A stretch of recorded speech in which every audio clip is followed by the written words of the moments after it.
the early days was a very zigzag trajectory, but we were able to kind of establish and to continue to progress through a set of milestones that allowed us to today raise more than $30 million, have a team of 50 full-time employees, and have helped 1 million patients get diagnosed with sleep apnea so far.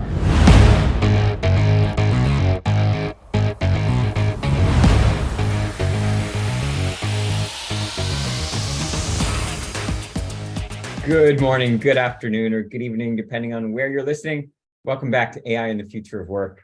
Thanks again for making this one of the most downloaded podcasts about the future of work. If you enjoy what we do, please like, comment, and share in your favorite podcast app, and we'll keep sharing great conversations like the one we have for today.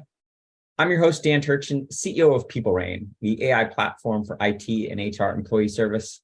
I'm also an investor and an advisor to more than 30 AI-first companies, and as you know, a firm believer in the power of technology to make humans better. If you're passionate about changing the world with AI, or maybe just looking for your next adventure, let's talk. We learn from AI thought leaders weekly on this show. And of course, the added bonus is you get one AI fun fact each week. Today's fun fact. According to placement firm Challenger Gray & Christmas, AI replaced about 4,000 jobs last month, which is only headline worthy until you know that more than 80,000 total jobs were eliminated. So about 5% of job elimination was attributable to AI. It was the sixth most listed reason for job elimination. Also, consider that jobs lost to AI could be voluntary or involuntary, and it's likely those jobs were eliminated due to AI, where someone else was hired to do a similar function in another part of the organization. So before we start hyperventilating over job elimination due to AI, let's ask some intelligent questions about overall labor trends and also consider how AI is creating many more fulfilling and higher paying jobs than it will eliminate. As always, we'll link to the full article in today's show notes. And now shifting to this week's conversation, about 54 million Americans and 936 million patients globally suffer from sleep apnea, and 80% of cases go undiagnosed. Today's guest is fixing that problem. Chris Fernandez co-founded EnsoData in June of 2015 to use AI to make sleep studies more efficient, more cost-effective, and more accurate. Since then, he and the team have raised more than $30 million from an exceptional group of investors, including Zetta Venture Partners, M25 Ventures, and Inspire Medical Systems. Chris received his bachelor's and master's degrees from the University of Wisconsin-Madison in Biomedical and Medical Engineering. He also wrote one of the most thoughtful perspectives on the entrepreneurial journey when he handed over the reins to new CEO Justin Mortara last November. Maybe we'll spend a bit of time getting Chris's perspectives on that. At 8,200 words, it may be also one of the longest blog posts for an outgoing CEO. Without further ado, Chris, it really is my pleasure to welcome you to the podcast. Let's get started by having you share a bit more about your background and what got you excited about this space. Well, thank you, Dan. And I'm a huge fan of the AI and the Future of Work podcast. So really thrilled to be here and excited to chat today. I'm happy to start by sharing, a little bit about my background and how I got interested, in the AI space. Initially, grew up outside of Chicago, in the western suburbs. I fell in love with computers, really early on in working with those. But through different things like healthcare summer camps, where you get to put on fake casts and learn about first aid and things like that, I got deeply interested in medicine and healthcare, to the point where in high school, at our local high school, they had a college anatomy and physiology class you could take if you're really interested. The capstone of that was a human cadaver dissection, and at the time, I couldn't have imagined anything cooler. If that sounds a little bit wonky, and just found it incredibly fascinating. So around that time, I learned about sort of that there's a field about sort of the intersection of technology and healthcare that you could go into, biomedical engineering. I got really excited about that and ultimately decided to study that in college. It sounded cool. It had a lot of syllables, but once I got started, I never looked back. Biomedical engineering is such a cool and such a broad field. It encompasses, things like the use of AI for different kinds of data, like medical images, genomic data, physiologic waveform data, but is much broader too. And also includes things like smart prosthetics, brain-computer interfaces, and maybe organ factories and the like in the future. So it was a really cool way to learn about the application of, technology to healthcare. And while I had initially been hooked on really wanting to be a doctor, through that study, I quickly realized that in the application of technology to healthcare problems, at the end of the day, you can really only do surgery at one person, on one person at a time. And maybe if you're ambidextrous, you could do two. But, with technology, if you can create something really meaningful that can dramatically increase the accessibility, the affordability, and health outcomes in healthcare delivery, then you can impact 100 million people at the same time or even more. And so, that realization was, was something that we really started to run with and explore different ways that the technology could impact healthcare. It was around that time that I got the startup bug as well.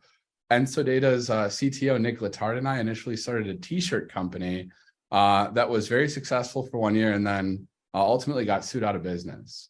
So it was at that point we said, well, we're biomedical engineers. Why are we making t-shirts? Maybe we should try to, do a startup, but do it at the intersection of what we're trying to build all these skills around.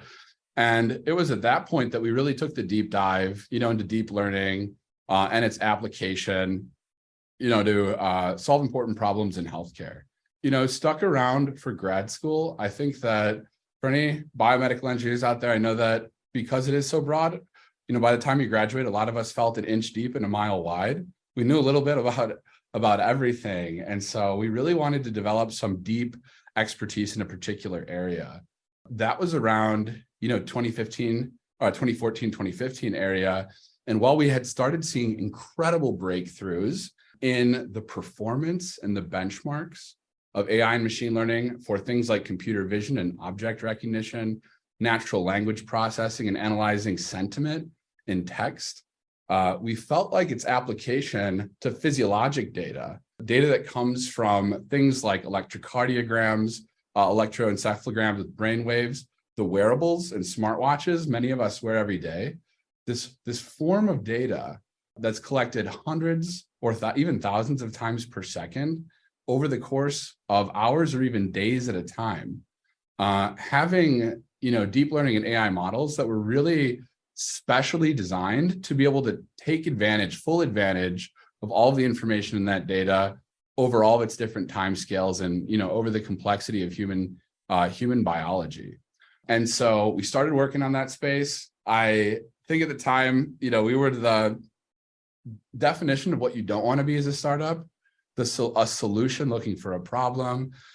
We built a big over-engineered cloud deep learning platform, and we said, hey, we want to solve important problems in healthcare.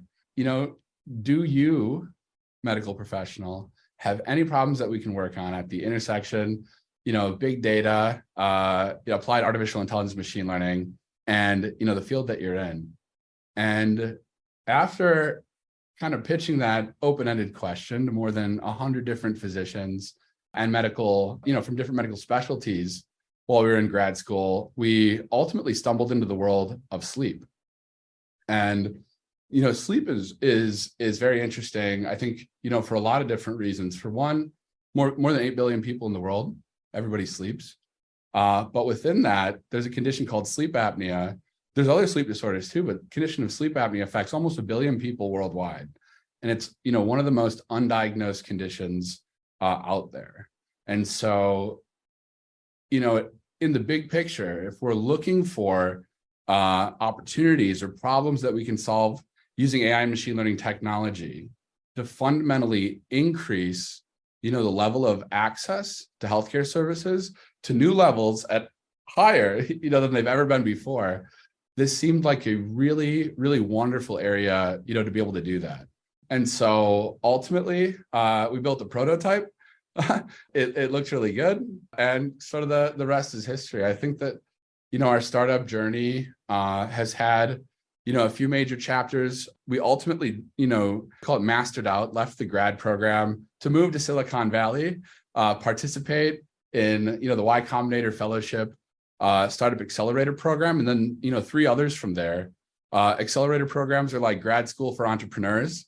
So if, any folks are thinking about starting a company, I think that's one of the smartest things that you can do very early on to try to accelerate your learning, your connectivity, and to have some folks, hold your feet to the fire in a really healthy way.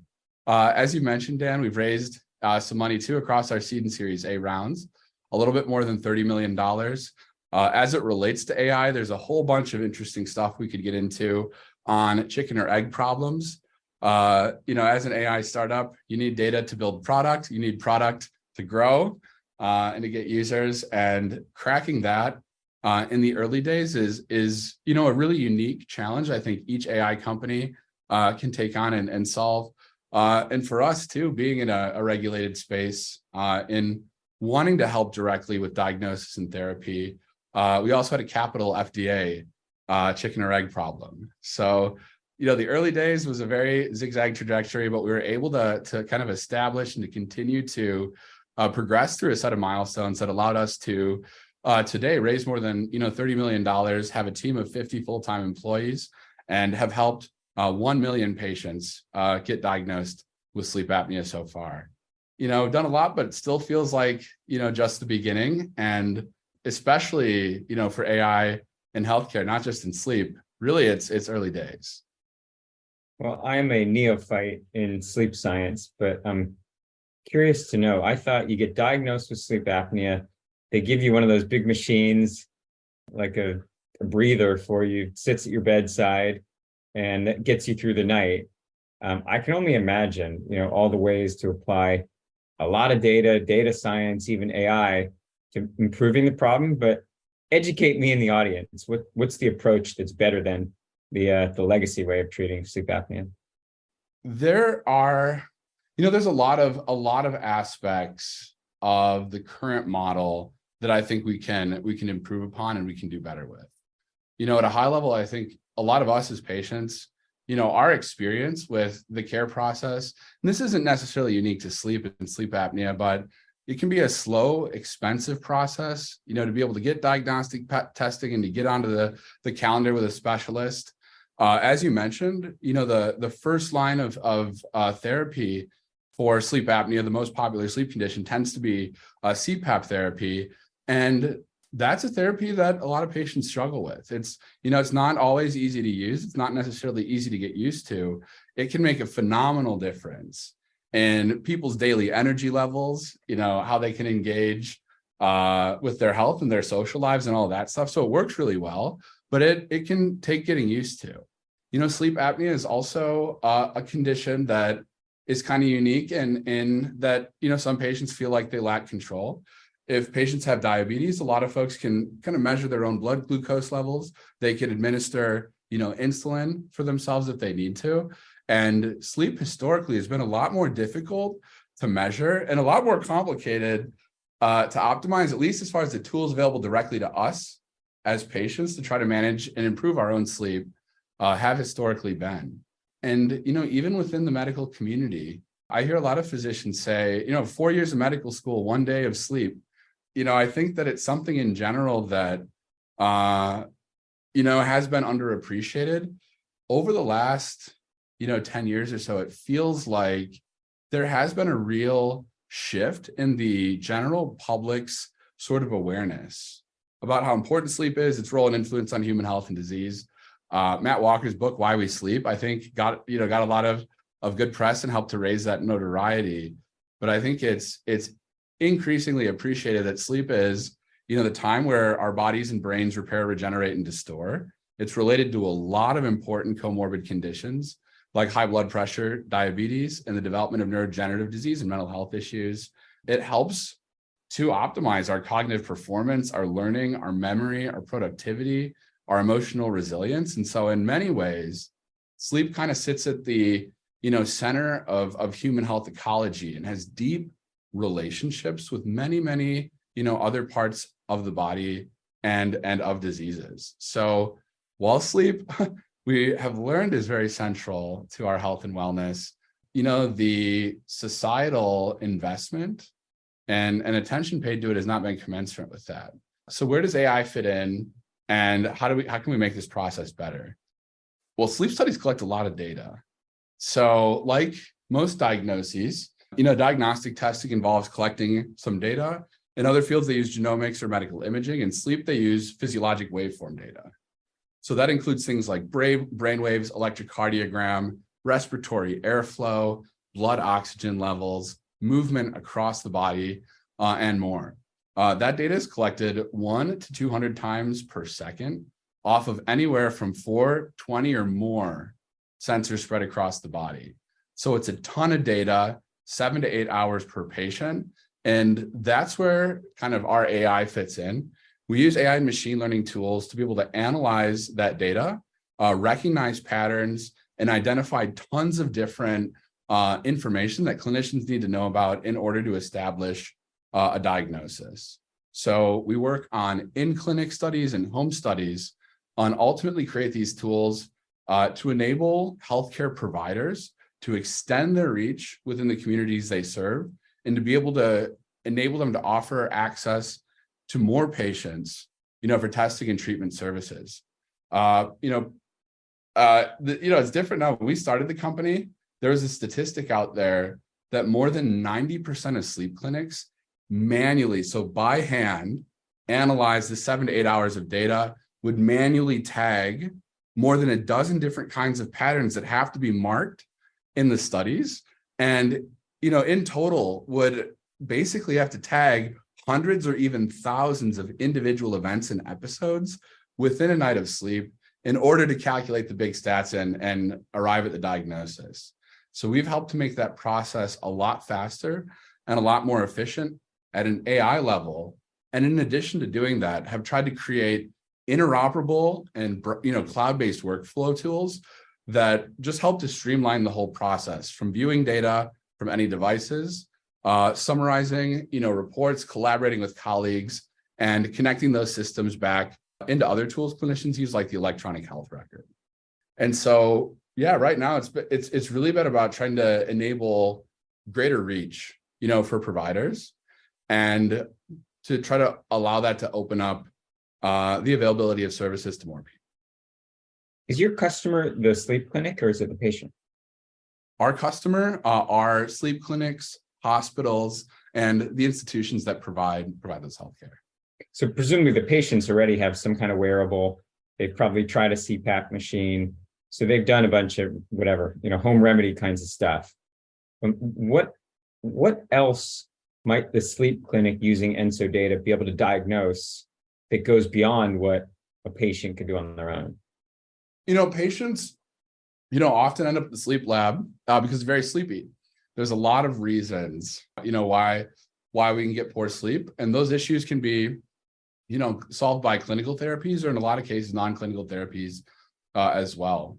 I mentioned sleep apnea, is the most common sleep disorder, but there are a lot of others. Insomnia, where we have difficulty falling asleep, REM behavior disorder, where we act out our dreams, narcolepsy, where we fall asleep suddenly, throughout the day, parasomnias, where we often sleepwalk or do other activities while we're sleeping. So there's actually a ton of, different sleep disorders out there. They don't always show up. You can have more than one or more than two sort of co-occurring at the same time.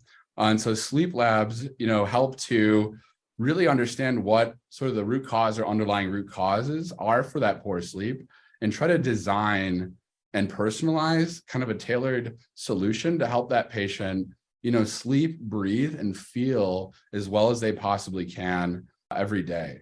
While CPAP is, what most people think of when they think of sleep apnea therapies, there's actually a ton of other options out there as well.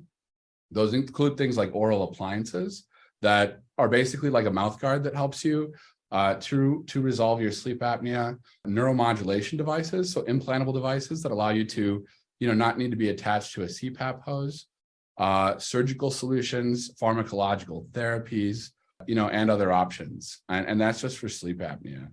And so there's a whole host of options that are available to patients based on their needs, their preferences, and the nature of their condition.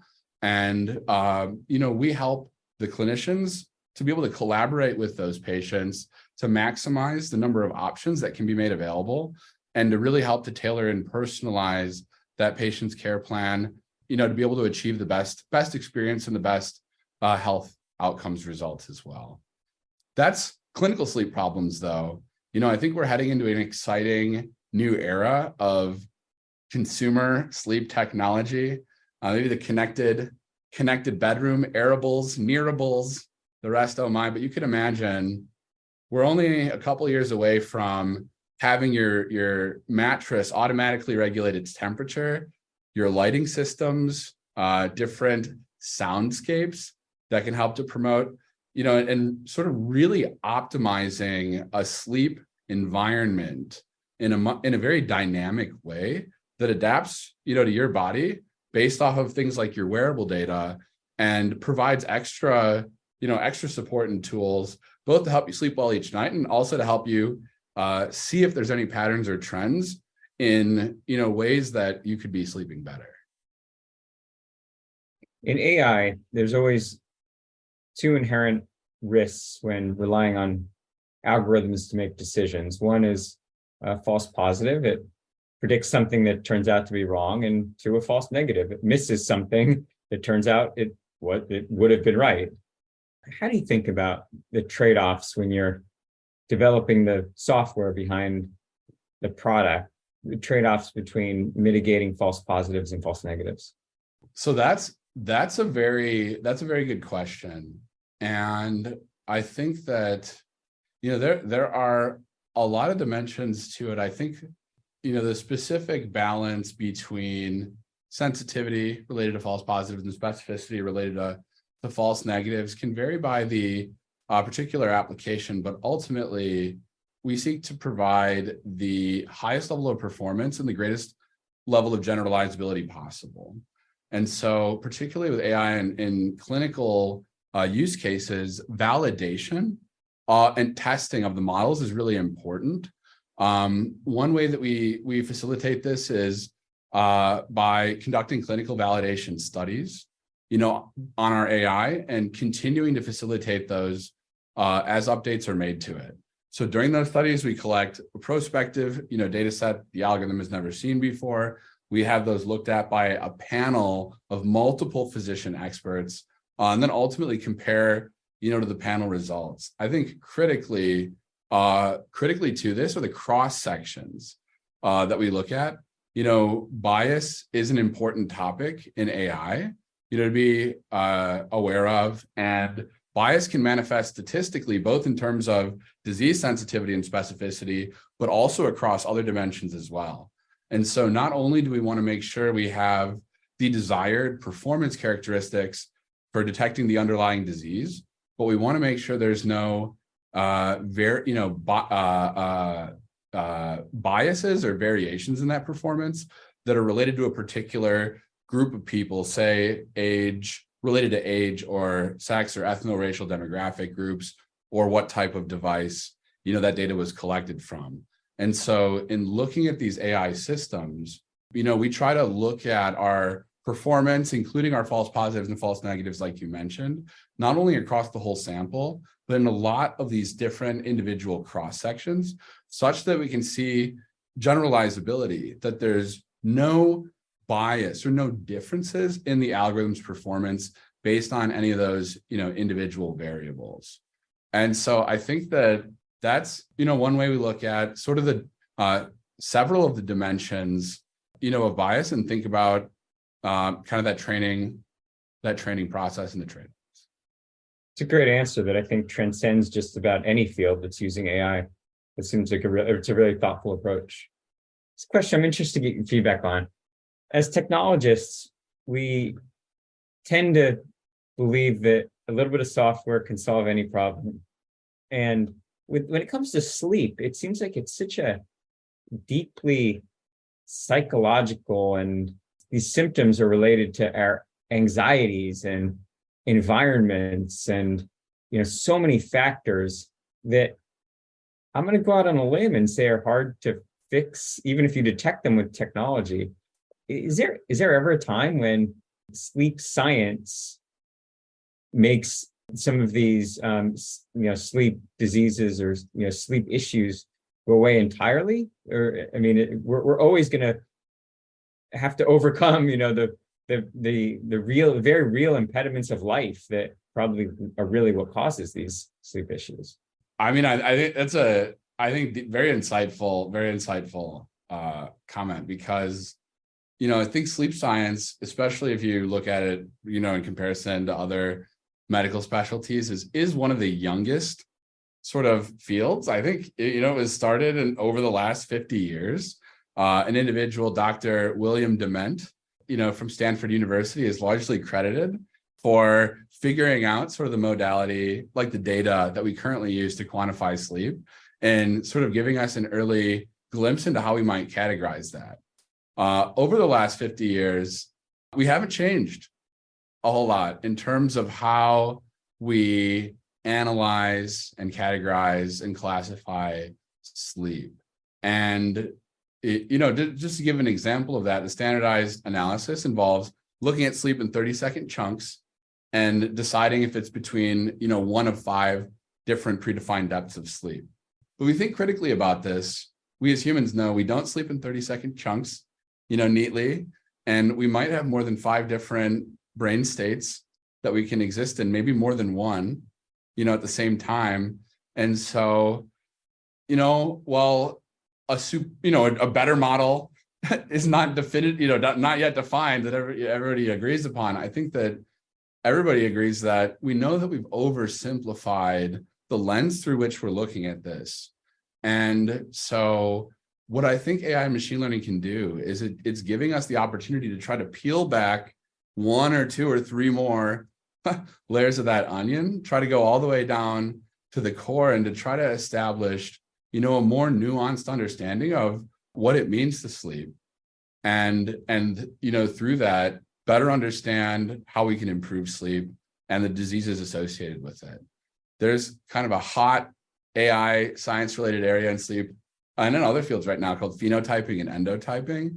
That's all about understanding, the underlying root causes of a condition that together sort of give rise to the aggregate symptoms that we as patients feel and physicians observe. And by understanding sort of the recipe, each patient's recipe for the disease, we can come up with far more tailored individual or combination therapies that can, work for that patient. A recent example would be, I recently read a systematic meta-analysis of a drug called azolamide, which is, I don't know if it's widely used today, but it's something people are studying as a potential drug for sleep apnea. And in some patient populations has been shown to decrease their sleep apnea by as much as 51%. And, there's a lot of patients out there that would prefer to take something like a pill than, to wear a CPAP. And so I think the complexity of these things, that drug works, it looks like, really well for some phenotypes of patients, but in others, it could make their sleep apnea worse. So I think it just serves as a working example of, if we can get a couple layers deeper by using AI to come up with new ways to analyze sleep, there's a big opportunity to develop new science and new therapies that can be a lot better in helping us to sleep well. I took Dr. Dement's famous class as an undergrad, Sleep and Dreams, and truly was life-changing. For all those listening who didn't take Dr. Dement's class, we have a resident sleep expert here. So Chris, I got to ask you, what's the sleep expert say? What's the secret, other than, of course, using EnsoData to improving sleep quality? Oh man, I wouldn't ask me. I would ask the sleep coach. I think I, like many sleep professionals, like many medical professionals, notoriously work too much. And I don't know, the best sleep I gotta hygiene. say, we're gonna publish the audio only, but I'm looking at you through the camera. You look pretty well rested, my man. So you must have some secret. I mean, I think it's the best thing you can do. I think are a lot of the basic things. Eat well, don't eat too late at night. Try to stop eating before 7 o'clock. Exercise, that'll make you tired. Try to really segregate if you can, work, and then spend time doing things that you like as a hobby, engaging in your social life, and, nurturing your relationships, social health, nutrition, exercise. If you do those things, that tees you up to be really tired and less stressed out, at the time when you hit the pillow. And, try not to cut yourself short. I think that one of the strongest predictors of longevity, and then the inverse of longevity, is how long we sleep. And so just try to get as much quality as you can. I think we all know the next day, what it feels like to get bad sleep. But what's harder with our human perspectives to really feel is the cumulative effects of that on us over a longer period of time. So those aren't changes that we feel day to day, but are things that we will make a world of difference in how we feel 5 or 10 years from now. And so it's cool to recognize, if we can, sort of that delayed gratification. Both we get to feel better tomorrow, and then we're going to feel way better, 5 or 10 years too. Well, you may be limiting your TAM, the total addressable market, but you did a service to everyone listening. Chris, I got to get you off the hot seat. We're about out of time, but you got to answer this one last question for me. I referenced the very thoughtful, long blog post about your transition out of the CEO role in a company that you started. Just talk us through your entrepreneurial journey and just kind of the emotional process of the transition for you. I'm happy to do that. Yeah, Dan, like you're saying, I think, if you asked me, like when I was 22 and I started EnsoData, where would I be when I was 30? I was really naive. I would have probably said I'll be a billionaire. We'll be billionaires. Like, roll credits. But the reality is, startups are really freaking hard, and they take, a really, really long time. And serving as, EnsoData CEO is the most rewarding, exciting, and challenging experience that I've ever had personally and professionally. It's the first and only job that I had held since, mastering out of grad school. And in the first 7.5 years, there were a lot of different chapters. The 2-person garage band, raise 500K, go get FDA. All right, now we're a 4-person, you're the captain of the canoe. And we went out and go get initial customers. We grew fast enough. Let's raise another $1.5 million, try to blow up the customer base. We did that, raise another 10, go secure a second FDA clearance. We were growing 3 or 4x year over year. And I think that sounds really cool, but like the actual work involved with trying to have as many people as you need to keep up with doing 3 times as much as you were doing last year is like absolutely mind-boggling. Like there are real laws of physics, I think, in, startup growth rates. Some companies can grow more than 3 or 4x year over year in healthcare, but like that is really fast. Like that is the point where operationally you're really, needing to hum on all gears just to keep up, with the work that you're succeeding in winning and bringing to the company. And so that was, it was like, it's like being strapped to a rocket. And, as we were, got our second FDA clearance, raised another $20 million, we were right in the precipice of, our first 1 million patients that we've helped with our AI platform milestone. We always think in 10x increments. And we're like, all right, where's the next 9 million, going to come from? We've got 100 provider organizations. There's 6,000 out there. Now we've got to get 900 more. And it's like, that, well, things get easier in some ways, like not really. Like the challenges, the problems that you need to solve only change and evolve, as you grow. There's just new problems. There's no, there's permanent solutions, but there's new problems. So you got to come up with new ones. And so as we were looking at that, about 2 years prior, I had brought on an executive chairman, with our $10 million Series A financing. His name is Justin, Mortara. He ran a very successful electrocardiogram company in Milwaukee, joined, around the size that we were, relatively south of 50 team, a few $million in revenue and grew that company to be one of the largest EKG players globally, more than $100 million in revenue, and ultimately saw it through to a successful merger and acquisition with Hillrom. And so he had been through the ringer. That piece that we were talking about, that 100 to 1,000 hospitals, that 1 million to 10 million patients, knew what that looked like, knew what kind of people we would need. And, in the course of having had 2 years to work together, we were really critically thinking about what we wanted the next 10X to look like. And the question for me was really, do you want to optimize for impact or autonomy?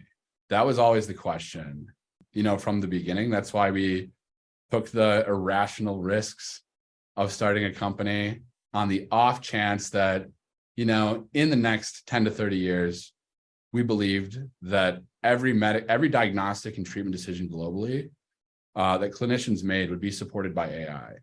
And so the question for us was never if. The question was, what do we need to do if we want to lead the way in realizing that change and doing it in a really positive way? You need to optimize for impact. And so, to start up, you give away a lot of Legos. It's how often you can sort of replace yourself in an early stage company is almost an indicator of success, that your job's constantly growing and evolving. And while I think that, I loved the variety, of the CEO and role and some of the tension that came with that, I was also spending a lot of time writing research papers, writing abstracts, and, thinking about really, really heady things that, could define the next generation of our AI technology and of our products as well. And so in thinking about the kind of lining up, the Ikigai framework, the reason for being, what do you love to do? What are you good at? What does the world needs? And what can you get paid for? It felt like a 1 + 1 = 3 opportunity to really lean in with Justin as a commercial and operational CEO, like Google did with Eric Schmidt, a little bit after they had raised their 25 million. So we only raised 20, they raised 5 million more, but in that round, but it was around the same time for the businesses, and kind of learning from, what they did and how, Larry and Sergey were able to be so deeply integrated in the organization and to help it innovate, come up with things like Google Maps, Gmail, and like the, whole slew of platforms they have that have billions of users now. We're like, that's really cool. I guess back to the beginning, I'm really glad I studied biomedical engineering, because there's like definitely something that I could do that I know is going to be really valuable. So let's kind of lean into this, double down on what we both love to do, and try to optimize the company to grow as fast as it can and have the biggest impact it can. I think that's more important than, having a fancy title.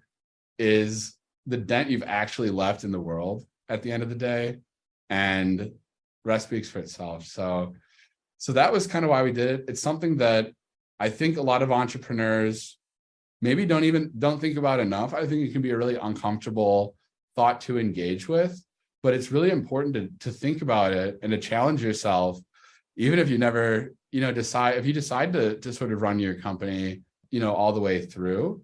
Don't be afraid of it, because, leave no stone unturned if you want to optimize for impact. Me and all of the other entrepreneurs that have built companies from bare metal have goosebumps right now, listening to you talk about your journey. Chris, we're out of time, but that was really a fantastic, very interesting discussion. And I hope you come back another time and give us an update on how EnsoData is doing. Yeah, thank you, Dan. I really enjoyed it. Really excited to check out the episode and continue to hear the future episodes. Really, really enjoyed our time today. Thank you. You keep listening, we'll keep recording. It's a deal. Where can the audience learn more about your work and, of course, EnsoData?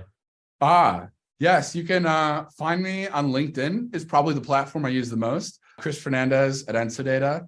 Our website is ensodata.com if you'd like to learn more. And please don't hesitate to reach out. We're always, hiring different kinds of roles, cool AI engineering, deep learning roles, commercial roles. software engineering roles. So check that out too. And if you want to think what the mission we're working on is cool, we'd love to hear from you. Well, Chris, we're all rooting for you and the company to succeed. So thanks for hanging out. Well, that's a wrap for this week on AI and the future of work. As always, I'm your host, Dan Turchin. And of course, we're back next week with another fascinating guest.